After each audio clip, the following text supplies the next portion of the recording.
Alors, je vais reprendre, parce que je n'avais pas tout à fait fini mon analyse des thèses de Joachim Ritter. Au fond, ce que Ritter révèle dans le paysage occidental, c'est que le paysage repose sur un paradoxe. Le paradoxe, c'est que, au fond, pour que le paysage apparaisse, il faut sortir de la nature, sortir de son environnement, s'extraire du monde quotidien, hein, et de ce qui nous entoure pour produire un paysage. Et en même temps, ce paysage, au fond, nous attire, nous aspire et nous incite à recommunier avec cet environnement. Et donc le paradoxe, c'est qu'à la fois, on doit se détacher pour revenir dans. Et tout le mouvement, on pourrait dire, du regard ou le mouvement imaginaire face au paysage, il tient dans ce double mouvement paradoxal. Au fond, pour reproduire la nature, il faut la perdre, hein. On perd la nature, on la reproduit, et ensuite le paysage doit créer l'illusion d'une participation, d'une communion avec la nature. Ritter explique aussi pourquoi le paysage a eu autant d'importance et de succès dans l'art occidental depuis, au fond, le XVIIe siècle. Alors, vous rappelez que pour lui, l'histoire du paysage est une histoire du regard et d'un regard théorique sur la totalité du monde. Et il lie, au fond, le développement du paysage avec le regard scientifique, puisque le regard scientifique aspire aussi à une compréhension totale de l'univers et à développer une théoria tout cosmos, comme disaient les Grecs, une théorie du monde, ou un regard du monde.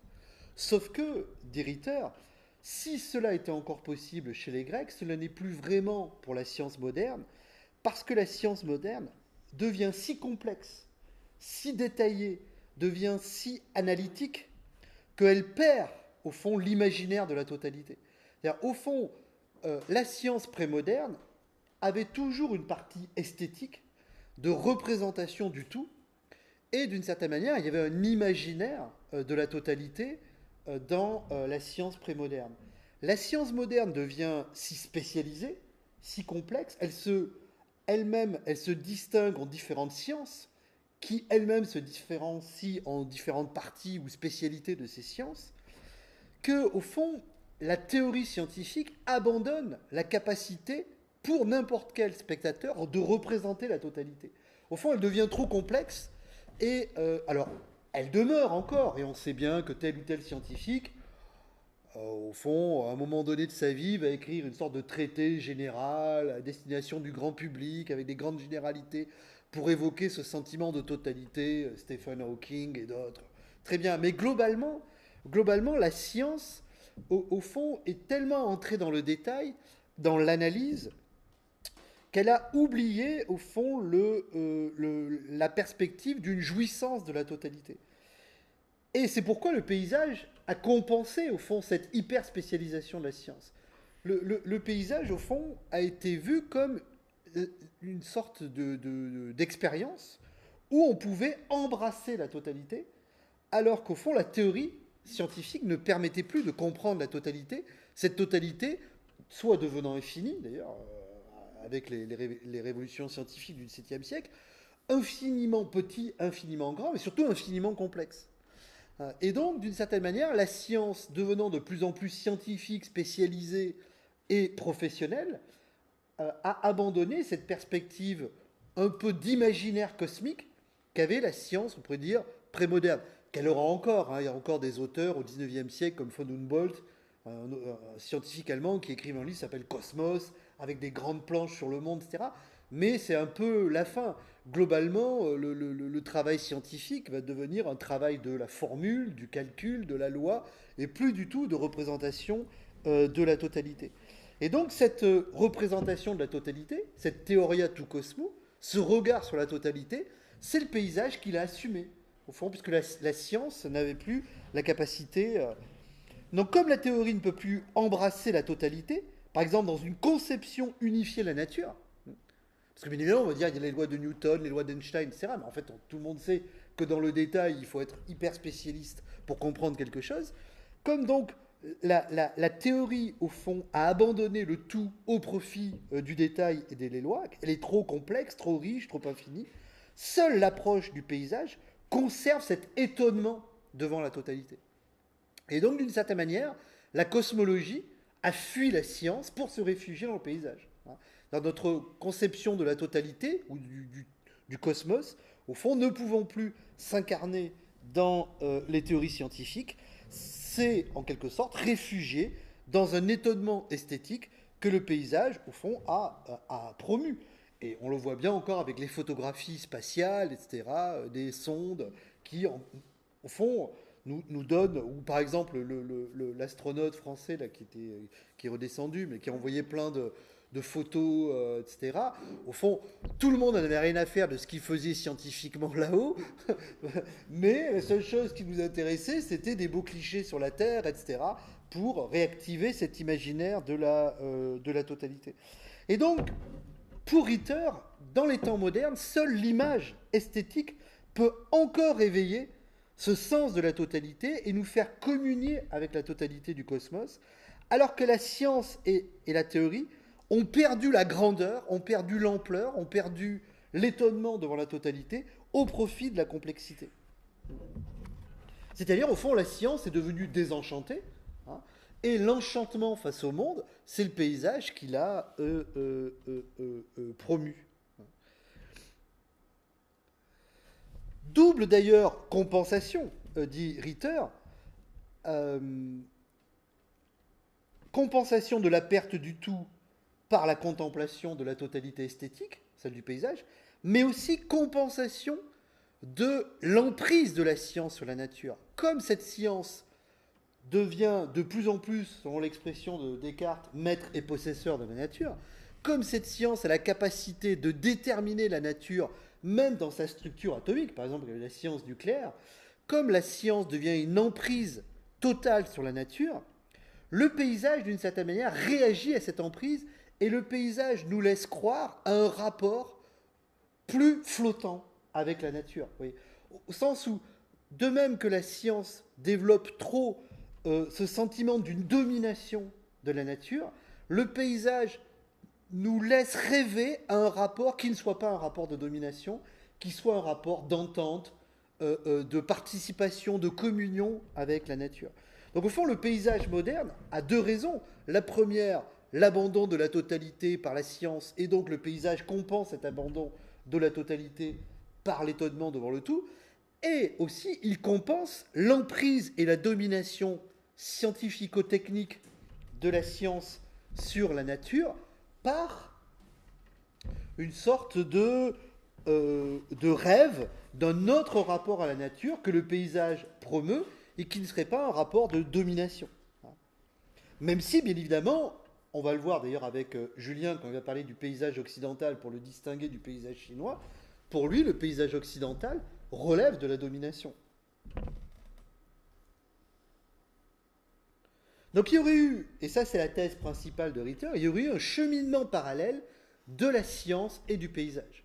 Au fond, le paysage serait né avec la révolution scientifique et d'une certaine manière, le paysage se serait développé avec et contre la révolution scientifique, puisqu'il en est à la fois le produit et l'opposé, puisqu'il s'oppose d'une certaine manière à certaines tendances de la révolution scientifique en cherchant à les compenser, notamment dans la jouissance esthétique, c'est-à-dire dans le plaisir que l'on va prendre à voir la nature, voir la totalité de la nature avec laquelle on s'allie, hein, mais dans un rapport qui ne soit pas un rapport de domination et de transformation.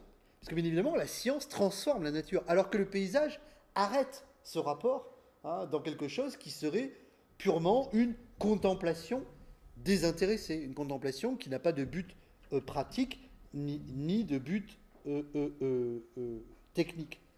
Et donc, pour Ritter, le paysage sauve dans la modernité le sens de la totalité. Au fond, le paysage est notre expérience à nous, moderne, hein, d'une sorte de sauvetage d'un rapport à la nature qui n'aurait pas été totalement dégradé par l'emprise théorique et technique de la science. Alors bien évidemment, Ritter peut écrire ceci, parce que c'est quand même un philosophe allemand contemporain et qui est très nourri par le romantisme allemand, pictural ou littéraire, où on voit cette volonté d'instaurer un autre rapport à la nature qui ne soit pas le rapport technique ou... Et donc, au fond, le paysage est une réaction esthétique qui tente de préserver ce spectacle de la nature qui aurait été détérioré, dégradé, soit par la théorisation spécialisée de la science, soit par son emprise technique et, euh, euh, euh, euh, oui, et industrielle même. Et donc, dit Ritter, au fond, le paysage, c'est la représentation d'un monde prémoderne, par exemple, pas copernicien, mais ptoléméen, le système de Ptolémée, dans le monde copernicien. Au fond, le paysage, c'est une sorte de survivance de l'ancien dans le nouveau. Même si c'est à la fois très moderne, je le cite, le paysage, c'est la totalité de la nature appartenant comme monde ptoléméen à l'existence des hommes. Le monde ptoléméen, c'est le monde avant la révolution de Copernic et de Kepler et de Galilée, c'est-à-dire le monde au fond prémoderne, où la Terre est une, seule, au centre du monde, etc. Donc le paysage, ce serait presque une sorte de réaction esthétique, voire archaïque, de notre sensibilité qui n'accepterait pas l'emprise et la complexité de la science moderne et qui chercherait à maintenir au fond quelque chose de prémoderne, c'est-à-dire une sorte de communion prémoderne avec la nature que la science aurait en quelque sorte rendu impossible. Je cite encore Ritter, c'est page 79, le ciel et la terre de l'existence humaine, n'accédant plus au savoir et à l'expérience de la science, comme il le pouvait jadis dans le concept philosophique antique, c'est-à-dire la littérature et les arts, le traduisent esthétiquement sous forme de paysage. Voilà. Comme ce regard sur la totalité ne peut plus se dire dans la science, c'est les arts et la littérature qui, au fond, reprend le flambeau de ce regard sur la totalité que la science ne peut plus vraiment assumer. Sauf que, dit Ritter, toujours on avance une thèse et puis on essaie de l'opposer à des objections, sauf que, bien évidemment, le paysage moderne ne reste pas un paysage naturel. Et c'est que dès le XVIIe siècle, le paysage moderne, pictural ou littéraire, est aussi un paysage de l'univers technique, de l'univers urbain. Donc comment expliquer, si on suit la thèse de Ritter, si le paysage est la réaction de l'homme moderne face à la modernité qui veut maintenir une relation de communion affective avec l'environnement qui ne passerait pas par la spécialisation et l'emprise technique, pourquoi le paysage apparaît aussi comme paysage de ce monde technique. Et Ritter remarque, d'ailleurs c'est là son analyse du poème de Schiller, La Promenade, Ritter remarque que le paysage moderne n'est pas qu'un paysage naturel, et rarement un paysage purement naturel. Bien évidemment, le paysage naturel existe, mais il y a aussi des paysages urbains, des paysages techniques. Je vous avais cité les travaux du couple Bécher, de photographes sur les univers industriels, etc. Alors, dit Ritter, ce sera le dernier point que j'aborderai concernant Ritter, au fond, ce n'est pas une exception, mais la mise en avant du monde technique, du monde urbain, maintient quand même ce nouveau rapport de jouissance esthétique et ne va pas vers une emprise. C'est-à-dire, au fond, le paysage urbain, c'est quelque chose qui témoigne d'une proximité et d'une étrangeté. Proximité, parce que bien évidemment, c'est un univers dont on est d'autant plus proche qu'on le connaît, c'est celui dans lequel nous vivons. C'est-à-dire celui de la modernisation scientifique et technique, de l'urbanisation, etc. Et en même temps, bien évidemment, quand on le voit comme paysage, on adopte à son propos un autre rapport qui n'est pas le rapport d'emprise ou d'utilité technique. Donc au fond, le paysage urbain, prenons le paysage urbain comme caractéristique de la modernité, paysage urbain que l'on voit d'abord en peinture, que l'on voit aussi en littérature. Prenons par exemple les lettres de Desgrieux dans la Nouvelle Héloïse qu'il envoie, qui raconte au fond sa vie à Paris, puis le fait qu'il se morfond parce qu'au fond il regrette l'univers de la campagne et il décrit ses promenades dans Paris comme quelque chose d'horrible. Mais il y en aura bien d'autres, hein, Rétif de la Bretonne, Les Nuits de Paris, Mercier, etc., le Tableau de Paris, etc. Bon, dès la fin du XVIIIe siècle, on a toute une littérature de description de la ville, hein, de paysages urbains. On a des paysages urbains.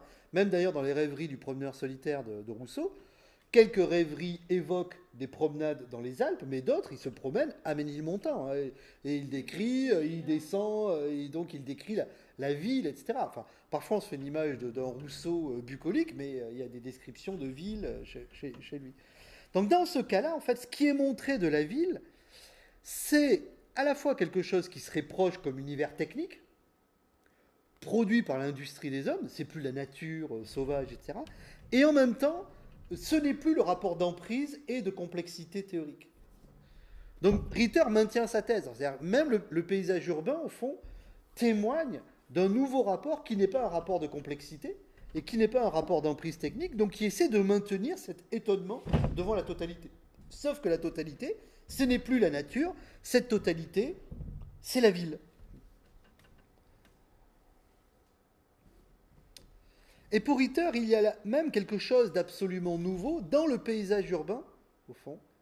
Ce qui va s'exprimer, c'est justement cette capacité que l'homme a de se détacher de la nature. On avait vu que pour qu'il y ait paysage, il faut qu'il y ait détachement. Or, pour Ritter, au fond, ce que va exprimer le paysage urbain, c'est l'expression de la liberté. Au fond. Si le paysage naturel va plutôt mettre en avant l'absence de liberté de l'individu, le fait qu'il se sente happé, abandonné par la totalité, que lui-même, au fond, n'agit plus, mais ressent dans une sorte de contemplation passive sa participation au tout. Dans le paysage urbain, au contraire, ce qui va être mis en avant, c'est la liberté de l'individu. Liberté qui, d'une certaine manière, s'oppose à la nature. Par la liberté, l'individu va affirmer son individualité et donc va affirmer son écart par rapport à l'environnement. D'ailleurs, Ritter dit la liberté est une dénaturation. C'est-à-dire qu'au fond, l'homme, en affirmant sa liberté, s'oppose à la nature, puisqu'il s'extrait, il n'est plus un être naturel, il devient un être de décision rationnelle, libre, etc., selon ses propres désirs ou autres. Donc à la fois, le paysage urbain va exprimer un divorce, dit Ritter, entre la nature et l'homme, hein, puisque l'homme, au fond, affirmant sa liberté, va s'opposer à la totalité naturelle. Mais, dit Ritter, au fond, il ne faudrait pas croire que le paysage reste dans cette tension. Je vous l'ai dit, le paysage, c'est toujours un objet paradoxal. Le paysage est aussi un dépassement de cette tension entre liberté et totalité. Justement, le paysage, même le paysage urbain, aspire au fond à une réconciliation entre la liberté de l'individu et la participation à la totalité. Et c'est pourquoi, dit Ritter, la modernité confie au regard esthétique, photographique, cinématographique ou pictural, ou au regard littéraire, on peut dire, une sorte de réconciliation entre la totalité de la nature, que l'homme nie en tant qu'il est libre, et que en même temps, il compense par la jouissance esthétique. C'est-à-dire que le paysage urbain naît du divorce entre la nature et l'homme, et en même temps, il compense ce divorce par la jouissance esthétique qui réunit, au fond, la jouissance esthétique étant toujours cette... on avait vu, Stimung avait dit Simmel, c'est-à-dire une sorte de tonalité affective de participation, hein, qui fait qu'au fond, le paysage contrebalance, dit Ritter, la séparation avec la nature et l'affirmation de la liberté dominatrice de l'homme. Et en même temps, dans le paysage urbain, il y aurait une sorte de synthèse entre la liberté et la totalité, de réconciliation dans le regard esthétique entre l'affirmation de l'homme contre la nature et la possibilité d'une réconciliation dans la participation, même à un paysage urbain. Parce que si la nature domine l'homme, alors il n'y a pas de paysage, il y a un pur effroi. Si l'homme domine la nature, alors il n'y a pas de paysage, il y a simplement un regard théorique.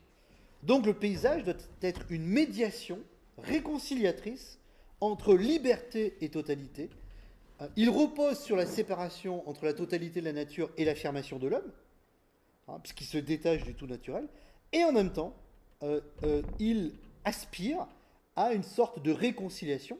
Ça, c'est un grand thème de la philosophie allemande, chez Kant, chez Hegel, etc. Réconcilier, au fond, l'individu et la communauté, la liberté et la nécessité, etc. De réconciliation dans la jouissance avec le monde. Et d'ailleurs, Ritter évoque d'autres réconciliations possibles, notamment l'art des jardins, qui se développe aussi au XVIIe, XVIIIe siècle, où on voit bien dans l'art des jardins, on a la maîtrise technique, on voit bien que le jardin affirme la liberté de l'homme, puisqu'il se sépare de la nature, puisque le jardin est quand même une transformation volontaire de la nature par une décision humaine, qui plus est une décision qui relève d'une ingénierie, c'est-à-dire d'une conception rationnelle de ce qu'est la nature. Il faut connaître les lois de la nature, etc. Il faut connaître les lois de la flore, etc. Et puis, bien évidemment, surtout dans le jardin à la française, l'expression de cette rationalisation est totale.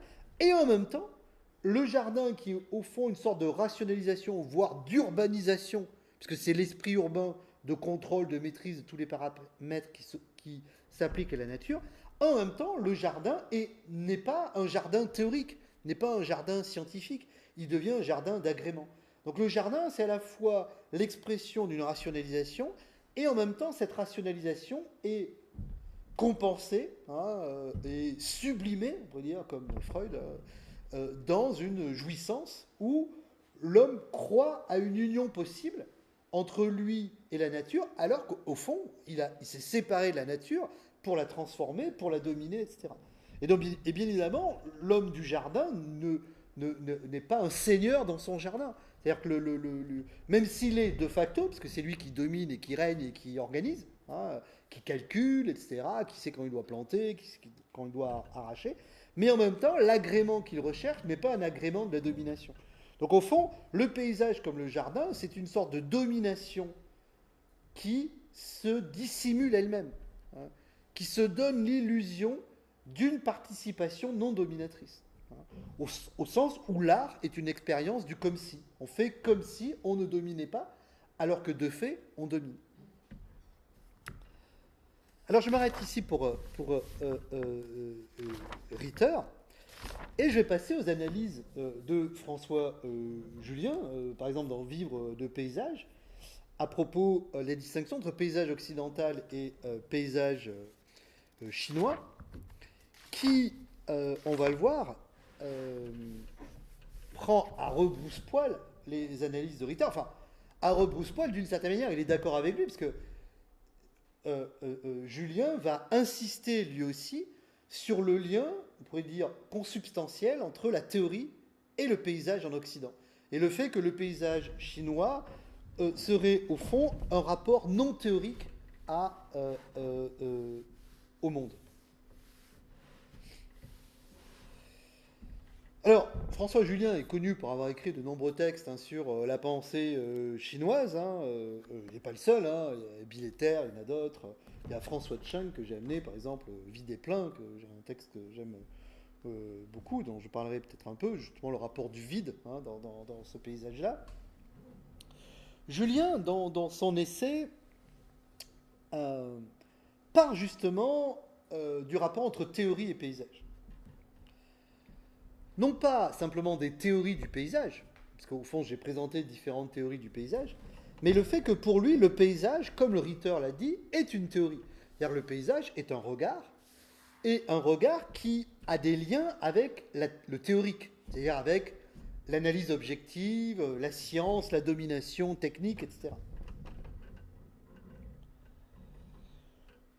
Tout le but de Julien va être de montrer que, au fond, le paysage chinois tente d'échapper à cette emprise du regard sur l'environnement.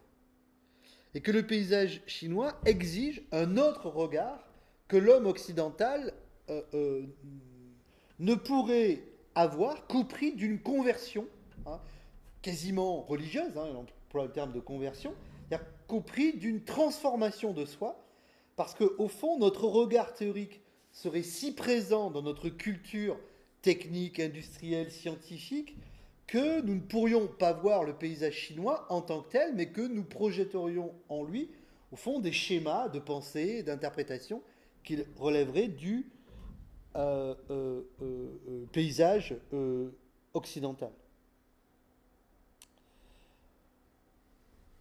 Donc, avant de parler du paysage chinois, je vais parler au fond de la manière dont Julien se présente le paysage occidental, parce qu'il part de ce contraste, comme d'ailleurs dans nombreux autres textes de François Julien, il accentue très souvent les oppositions, voire les contradictions entre culture occidentale et culture orientale. Il a même été critiqué par Jean-François Billetter, par exemple, qui a écrit lui-même spécialiste de la pensée chinoise, qui a écrit un contre François Julien. Hein.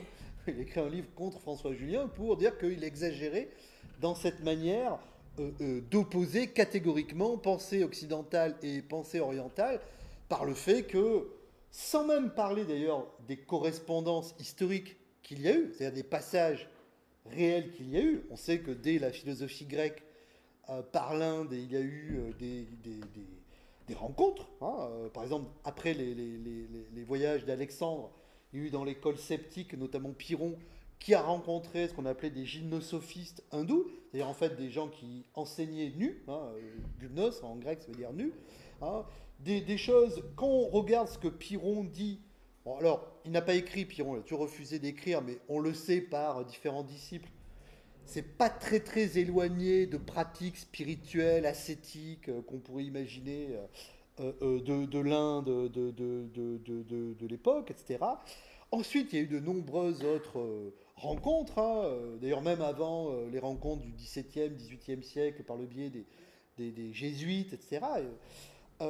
Donc, non seulement il y a eu des transferts, comme on dit maintenant dans la sociologie, des sortes de transferts culturels hein, d'une sphère à une autre, hein, mais surtout, il serait erroné de croire, par exemple, que la pensée occidentale soit homogène. Enfin, quel rapport, enfin, philosophiquement, n'y a-t-il pas autant de contraste entre la pensée de Platon et celle d'Épicure qu'entre celle d'Épicure et de Lao Tzu, hein. Donc au fond, Julien a tendance à la fois à exagérer les contrastes et à exagérer l'homogénéité de chaque sphère culturelle, comme si la pensée occidentale était la pensée, par exemple, de Platon, et la pensée orientale, celle de Lao Tzu. Voilà. Mais même dans la pensée orientale, il y a des oppositions entre la pensée du confucianisme, du Tao, etc. Et puis le shintoïsme japonais qui n'a rien à voir, etc.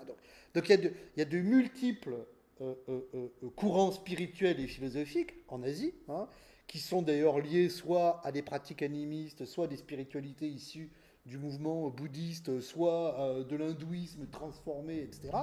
De même qu'en Occident, au fond, entre la tradition, on pourrait dire, platonicienne, idéaliste, et des formes d'empirisme, de naturalisme chez Épicure, les atomistes, etc., et même la greffe ensuite chrétienne, etc. Donc, l'Occident ne peut pas être réduit à une pensée homogène. Hein, il y a des tensions, des oppositions, des contradictions. De même que la pensée orientale ne peut pas être elle-même regroupée dans un même sac. Alors, voilà une sorte de parenthèse hein, sur, disons, la méthodologie julienienne, hein, si on peut dire ainsi. Alors, ce que Julien voit, dit-il, dans le paysage occidental, c'est ce qu'il appelle le parti pris théorique. Le parti pris théorique. Alors, d'une certaine manière, il a raison, puisqu'on a vu que Ritter lui-même lit le paysage occidental en rapport avec la théorie. C'est-à-dire que pour Julien, par exemple, il y aurait des éléments formels dans le paysage occidental qui relèvent d'une approche objectiviste, hein, théorique. Par exemple, la distinction entre la partie et le tout.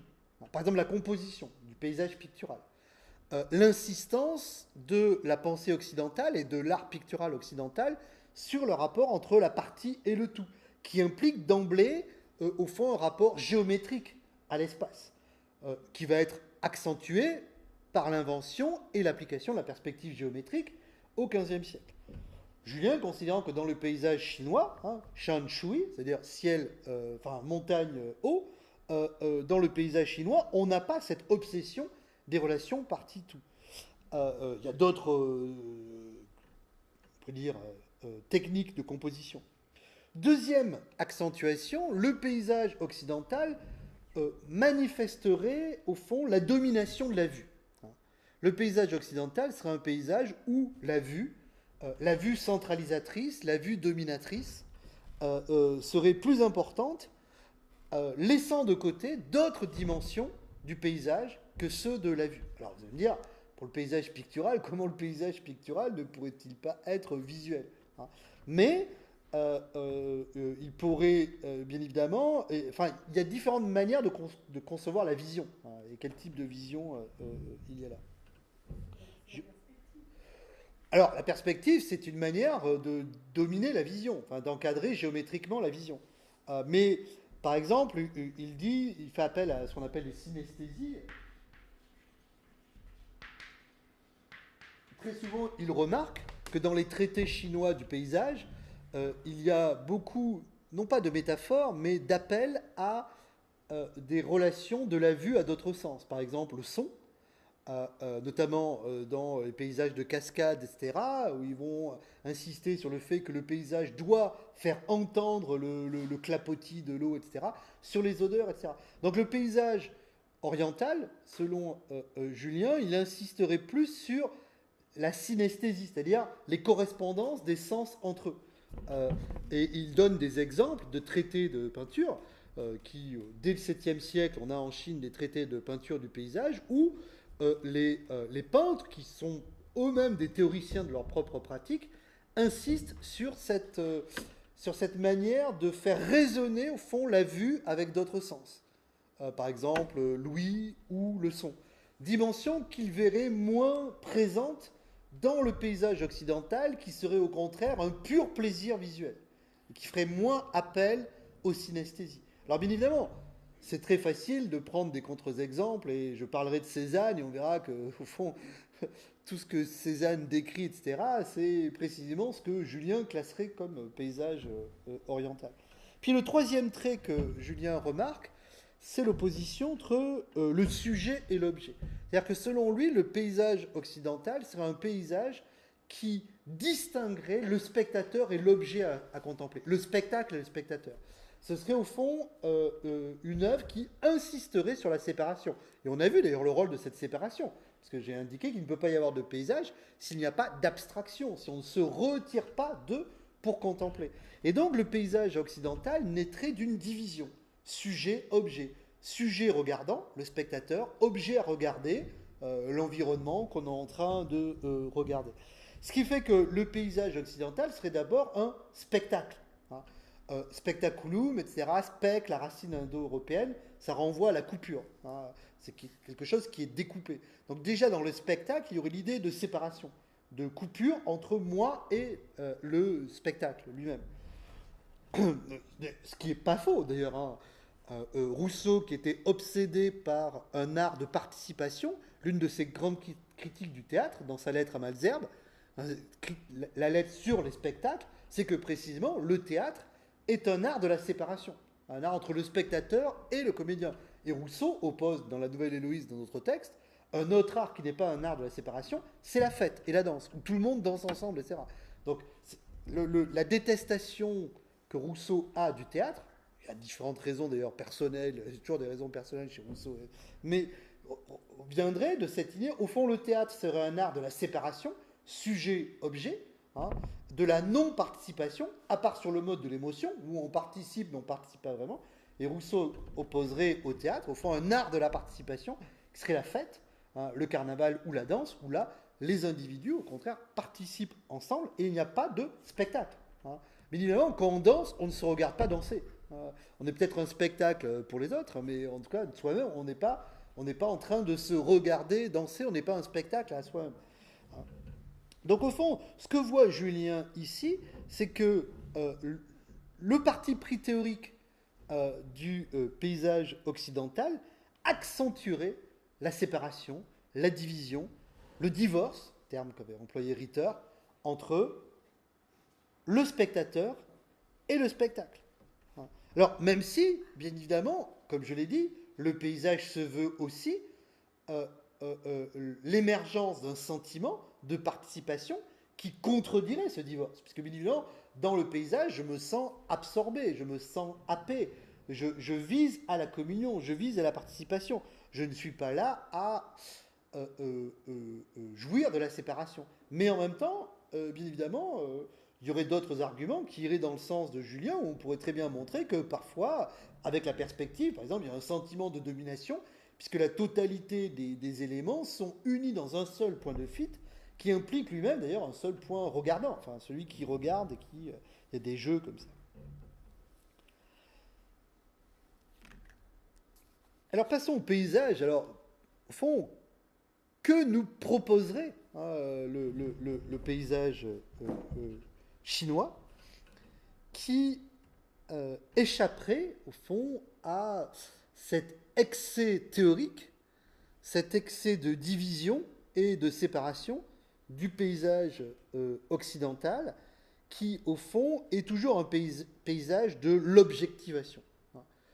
Pas forcément au sens où il y aurait un objet, mais au sens où objet, objectum en latin, ça veut dire c'est ce qui se tient devant.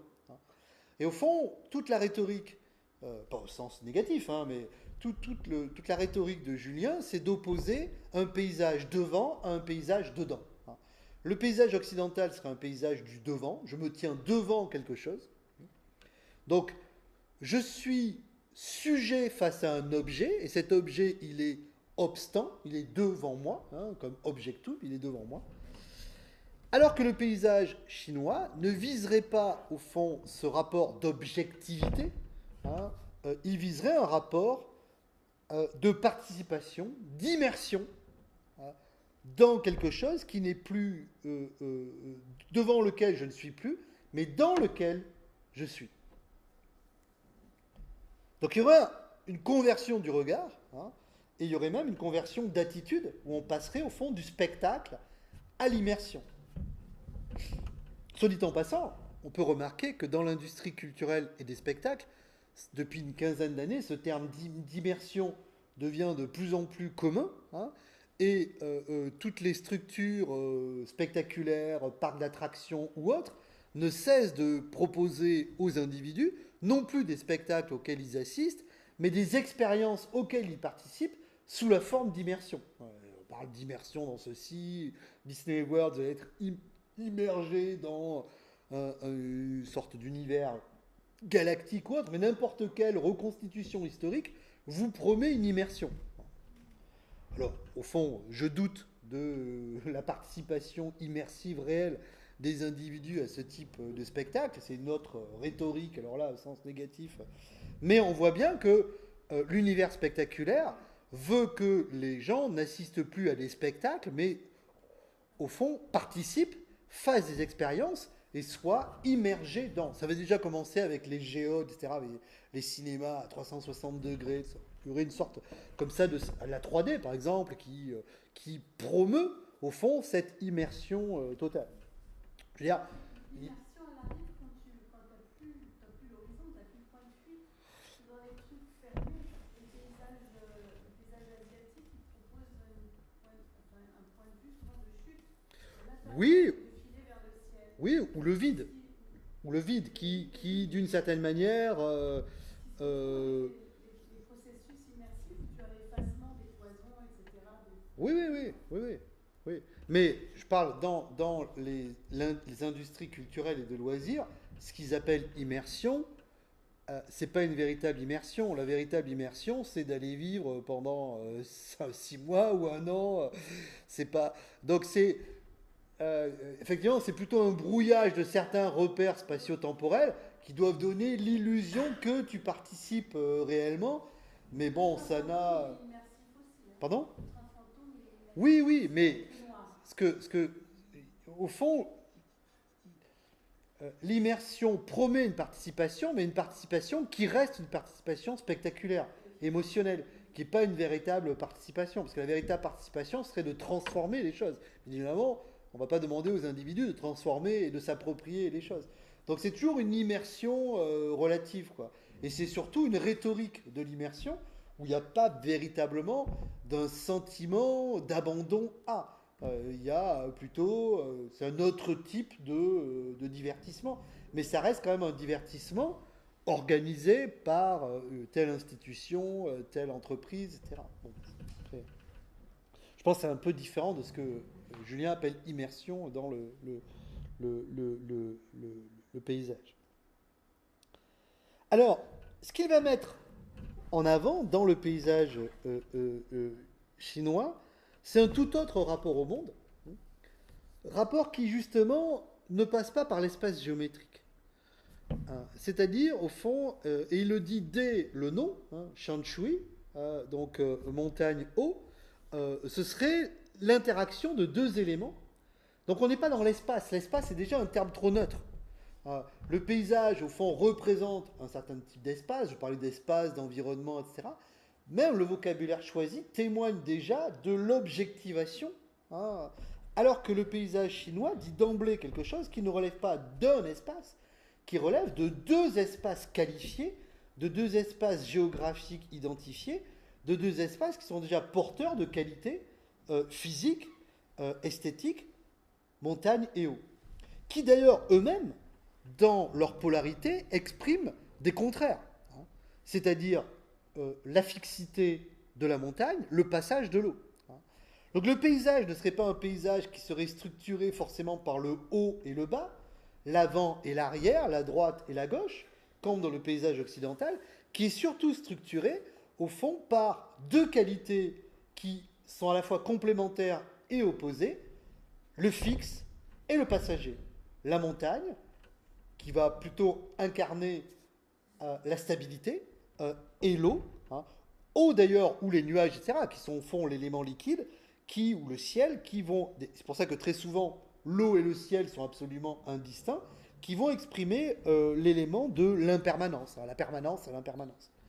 Et ça, dit Julien, au fond, le paysage chinois repose sur des bases, on pourrait dire, pas théoriques, mais des bases spirituelles, qui, au fond, témoignent d'emblée d'un rapport incarné à l'espace, et pas un rapport purement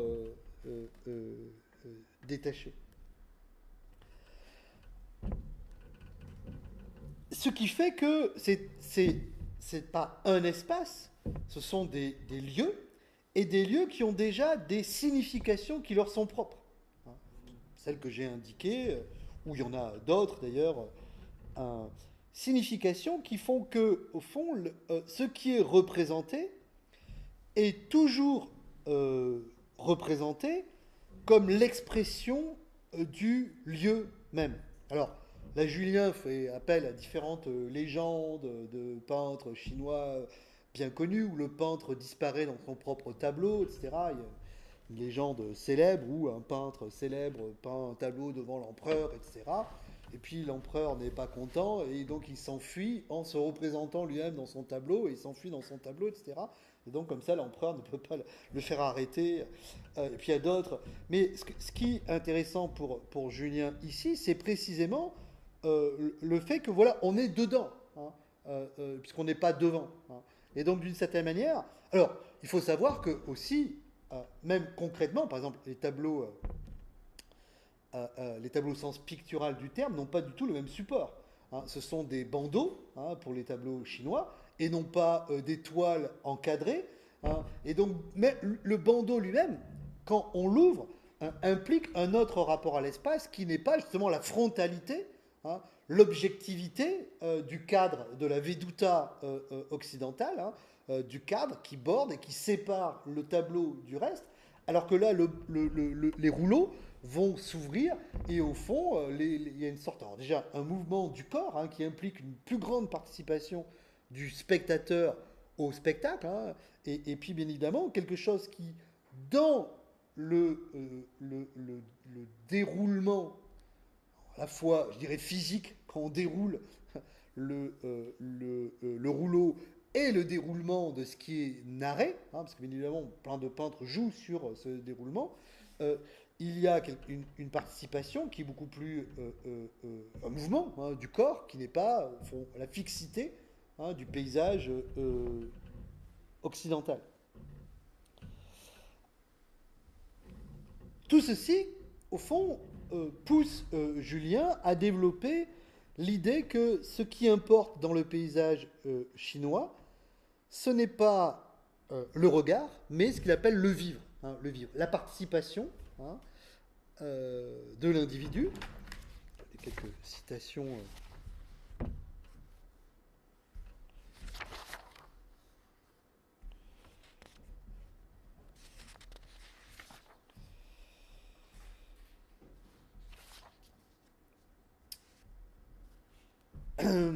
Un paysage vaut, non pas par ses traits définis, marqués, arrêtés, que par ce qui le traverse, par ce qui émane de lui, à titre d'effet, s'en diffuse et ne s'y borne pas.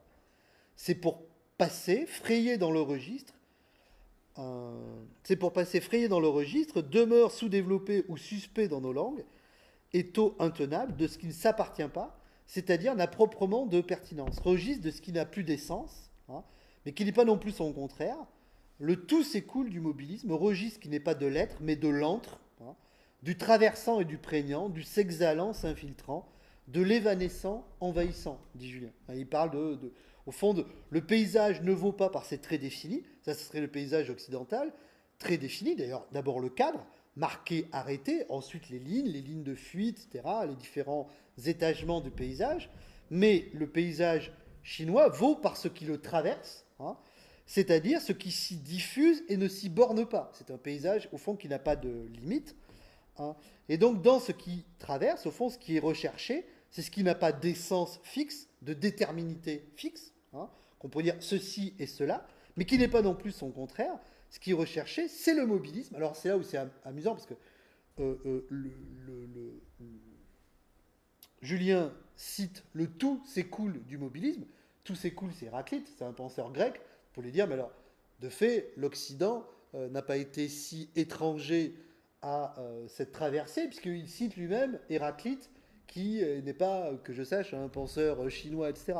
Donc ce mobilisme, registre qui n'est pas de l'être, donc ce qui serait défini, déterminable, mais ce qui est de l'antre, ce qui se situerait entre les choses. Hein. D'où l'importance du vide, l'importance des blancs, etc., de la respiration, hein, de cet antre. Hein. D'ailleurs, enfin, il y a un philosophe japonais, Kimura, qui a beaucoup écrit sur l'antre, qu'il appelle Aida, hein, sur les interstices, etc., ce qui entre à la fois entre les sujets et entre les objets, et donc du prégnant, du s'exhalant, s'infiltrant, de l'évanescent, envahissant. En fait, ce que veut dire ici Julien, j'en reparlerai lors d'une prochaine séance, c'est que le paysage chinois, au fond, serait un paysage qui tendrait vers l'atmosphère, vers l'atmosphérisation, qui tendrait vers quelque chose qui ne relève plus du fixe, mais de l'air, hein, quelque chose d'aérien. On le voit, les métaphores, s'exhalant, s'infiltrant. Qu'est-ce qui s'exhale et qui s'infiltre? C'est l'air. Parce qu'au fond, il nous pénètre quand on respire, et on l'exhale quand on expire.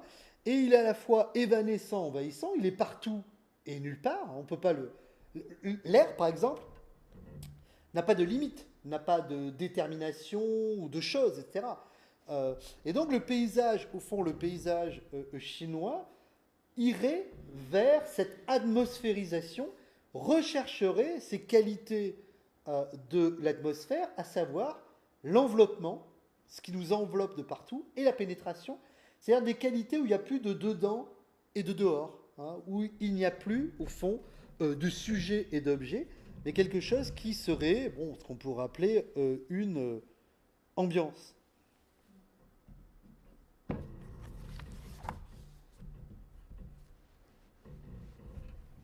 Troisième élément qu'il développe,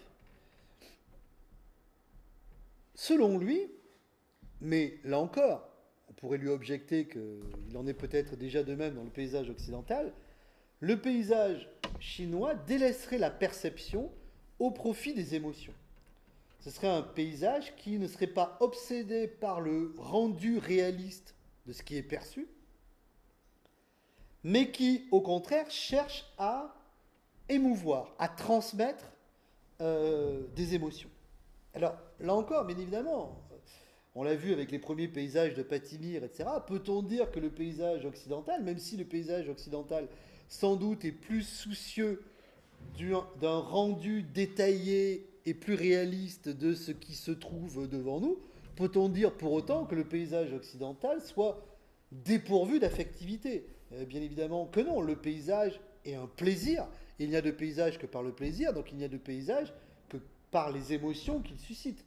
Des émotions d'ailleurs des émotions d'angoisse, des émotions de joie, etc., enfin, d'étonnement ou autre.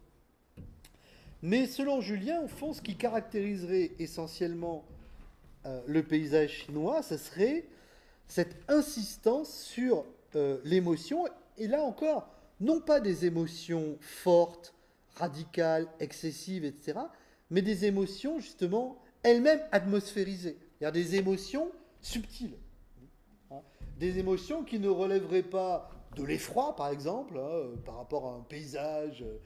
Imaginons des paysages de bataille de Altdorfer, des immenses paysages comme ça, on voit des milliers de soldats, une sorte d'effroi de ce chaos avec la nature autour, ou de joie totale, mais d'émotions qui sont elles-mêmes au fond des émotions atmosphérisées, au fond vaporisées comme ça.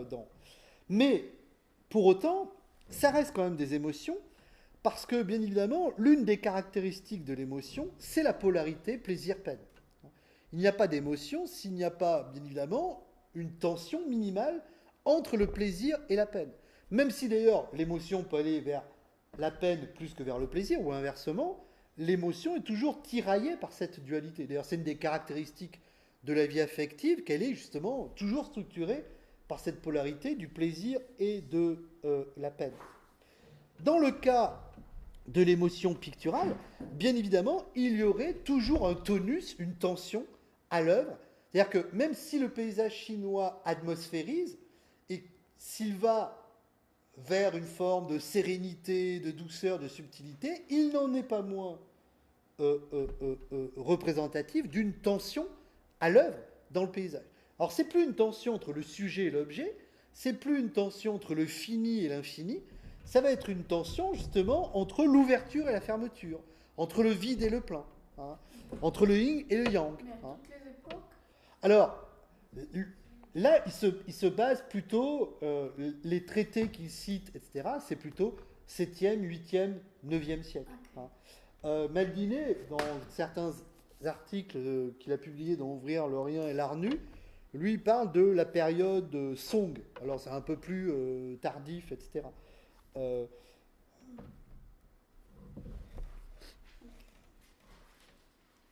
Donc, on aurait une sorte d'émotion qui relèverait au fond de cette dualité, de cette tension entre le plein et le vide, des éléments opposés, mais à la fois opposés et complémentaires parce qu'opposés et opposés parce que complémentaires.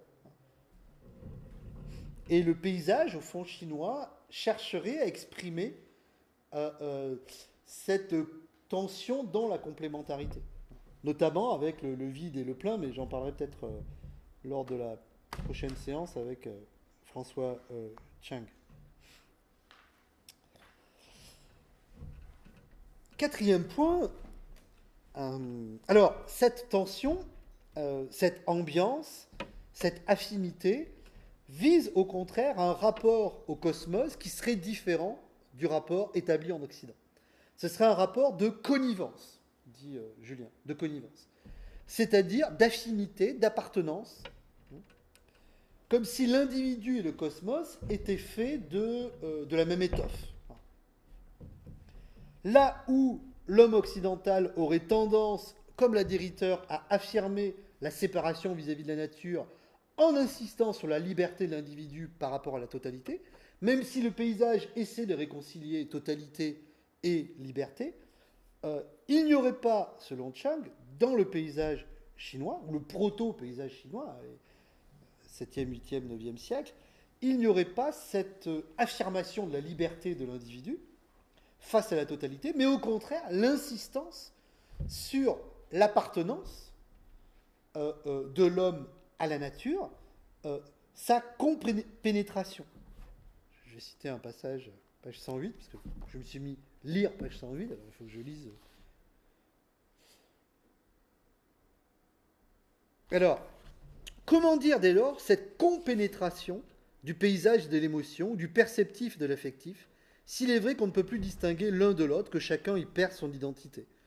Notre penseur, alors c'est qui? C'est Wang Fuzi. Notre penseur a sa formule privilégiée pour évoquer jusqu'où se défait la démarcation, perte de la séparation. Hein.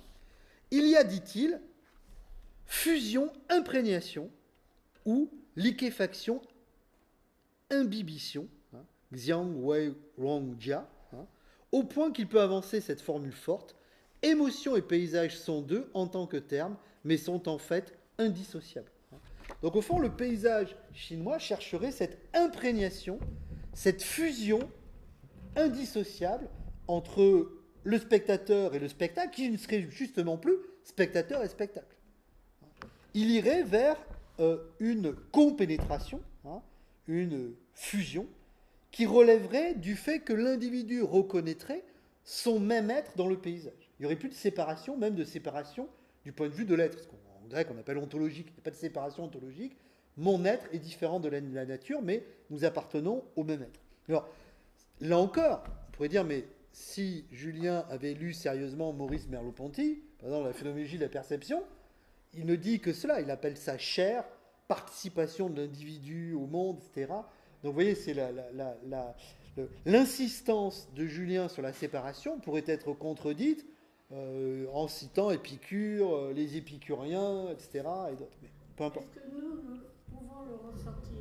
Ah, selon lui, oui. Selon lui, ce qu'exprime le paysage chinois, c'est ce souffle, ce souffle qui unit le séparé, c'est-à-dire moi et le paysage. Et au fond, ce que le paysage essaie d'exprimer, c'est ce souffle qui circule, hein, inhalant, exhalant, etc., et qui, au fond, souffle au sein même du paysage, mais souffle entre l'individu et le paysage. L'individu, enfin, l'art du peintre est d'exprimer sous la forme de traits, hein, de traits, de pinceaux, etc., de son art du vide et des blancs et des pleins, cette participation sur le mode du souffle.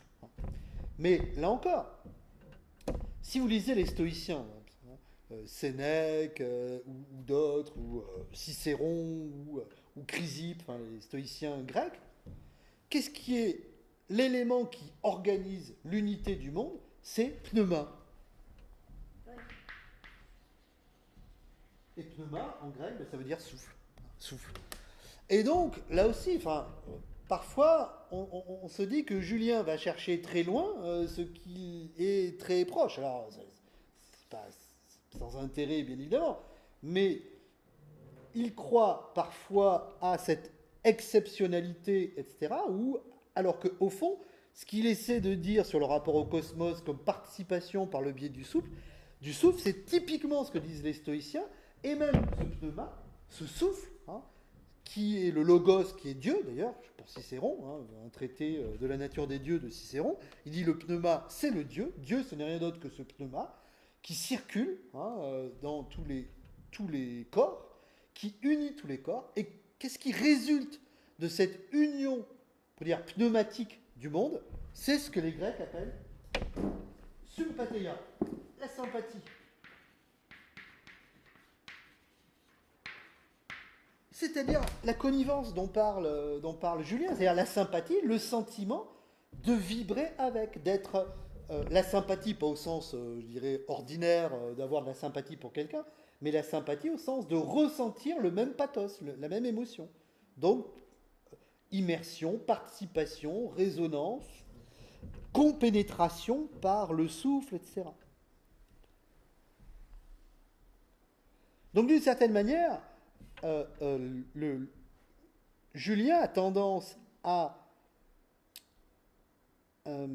réduire la vision occidentale et européenne du paysage et même du cosmos à une vision objectiviste, euh, théorique, et prend comme présupposé et comme opposé le paysage chinois qui irait dans le sens de se vivre, hein, dans le sens de ce dépassement du spectacle au profit de la connivence, au profit de la participation, etc. Alors,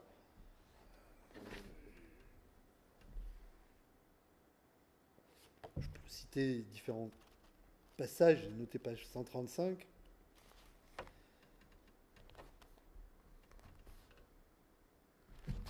Une formule chinoise devenue un terme de la peinture de paysage permettra de penser de plus près cette notion d'aura. Hein, l'aura, en latin, c'est une forme du pneuma, parce que l'aura, c'est un pneuma plus léger. Hein, c'est un vent plus léger que le pneuma qui est un souffle. Cette notion d'aura. Il y a paysage, nous les Bretelles, quand la physicalité ne fait plus barrage, hein, quand on n'est plus face à des objets, que son opacité se dissout, qu'elle se laisse traverser par une tension qui la dépasse et qui se répand de toutes parts. Hein, toujours cet élément atmosphérique, hein, on dépasse la physicalité, on dépasse au fond la matière physique de l'objet. Ce qu'on essaie de dépeindre, c'est plus l'objet physique, c'est au fond ce qui se répand dans l'espace, à savoir ce pneuma. En traduisant un à chacun des termes forme actualisée, tension animante, là il cite dimension d'un flux d'énergie, etc. Il cite quel auteur Si Kong Tu du 9e siècle. Le souffle énergie investie s'y répand de part en part et les tient en essor. La manifestation phénoménale va ainsi baignant tout le paysage, l'exprimant physionomiquement et lui conférant ce que nous avons tant de mal à dire, l'air, l'ambiance, l'atmosphère, cette atmosphère de paysage, comme on parle de l'air d'un visage, hein, l'expression d'un visage. Mais en fait, ce qu'on a tant de mal à dire, qu'on est censé avoir tant de mal à dire, nous occidentaux, on peut le dire, par exemple, chez les stoïciens. Pneuma, sympathie, etc. Donc, vous voyez, il a tendance à surthéoriser le paysage occidental et à laisser croire qu'en Occident, on n'aurait pas les ressources spirituelles, les ressources esthétiques et les ressources même de la langue pour dire ce souffle, pour dire ce mobilisme, pour dire cette évanescence, etc. Alors que de fait, on les a. Alors, je vais m'arrêter là.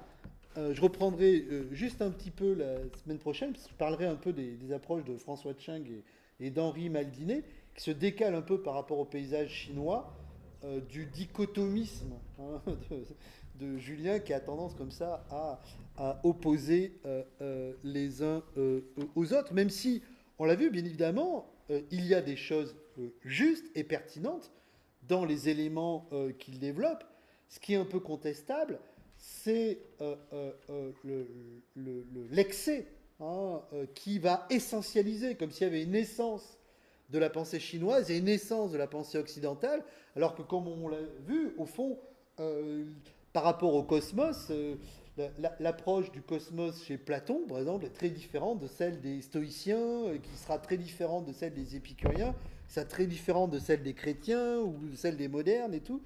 Et donc parfois, pour le profit de sa démonstration, il a tendance comme ça à simplifier et à exagérer les différences sans voir les points de passage, notamment sur cette insistance de l'appartenance émotionnelle de l'homme au tout de la nature par le souffle, qui est typiquement la théorie du cosmos des stoïciens, et notamment leur théorie de la sympatheia, la sympathie.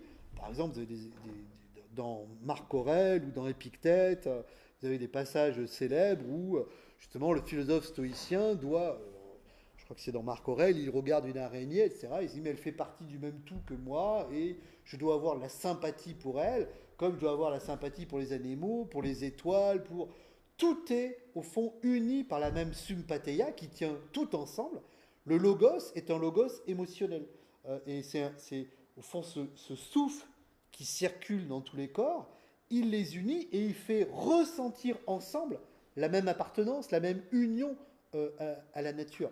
Donc de fait, l'Occident n'était pas voué inexorablement à une approche théorique, utilitariste et technicienne de la nature, puisque chez les stoïciens, on avait des ressources pour penser cette sympathia, cette sympathie cosmique qui serait assez proche de la connivence ou de l'imprégnation ou de la compénétration dont parle Julien pour le paysage chinois.